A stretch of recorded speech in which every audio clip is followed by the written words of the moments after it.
Assalamualaikum warahmatullahi wabarakatuh. Perkenalkan, nama saya Isam Nafis dengan NRP 505123119 dari jurusan Inovasi Digital. Di sini saya akan membawakan topik yaitu menurutnya partisipasi politik dan apatisme Gen Z atau Gen Z. Pernah gak sih kalian dengar kalimat, ngapain ikut campur urusan politik? Siapapun presidennya, hidup gue gini-gini aja. Nah, kalimat itu tuh sering banget lewat di tongkrongan atau komentar media sosial kita. Fenomena apatisme politik di kalangan Gen Z dan milenial ini nyata. Banyak dari kita yang merasa politik itu kotor, membosankan, atau sekedar urusan orang tua berbaju formal di gedung DPR.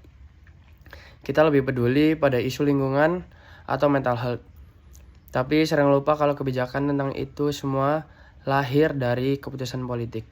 Nah, masalahnya di sini, kalau kita yang muda memilih untuk libur, peduli, maka masa depan kita sedang ditentukan oleh orang lain tanpa keterlibatan kita sendiri.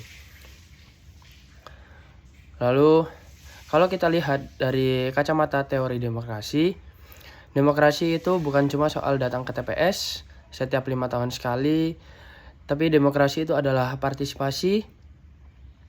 Menurut konsep civic engagement, keterlibatan warga negara adalah bahan bakar utama sistem pemerintahan yang sehat.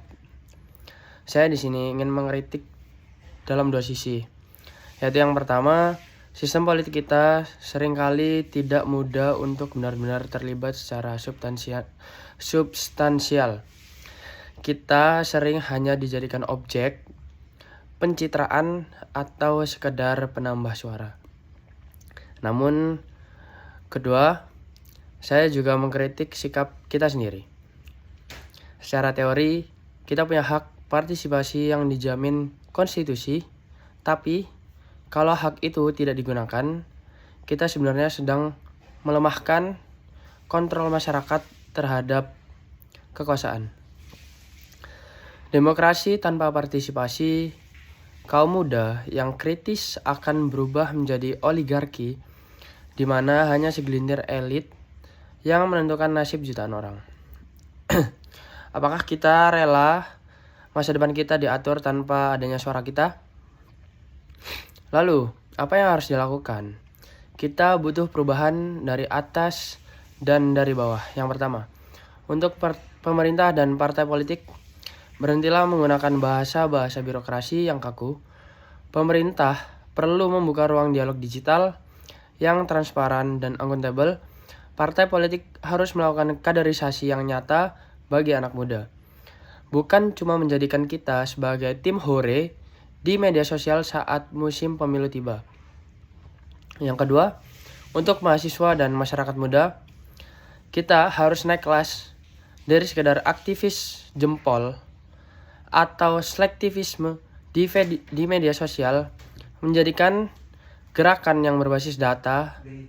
Mulailah dengan hal yang kecil, pahami kebijakan publik di daerahmu, awasi anggaran desa atau kota, dan jangan alergi berdiskusi politik.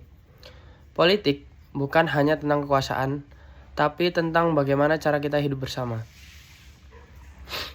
Politik mungkin tidak selalu memberikan apa yang kita inginkan, tapi politik akan selalu menentukan apa yang kita miliki. Jangan biarkan kursi kosong di meja keputusan yang diisi oleh orang-orang yang tidak peduli pada masa depanmu. Akhir dari saya, wassalamualaikum warahmatullahi wabarakatuh.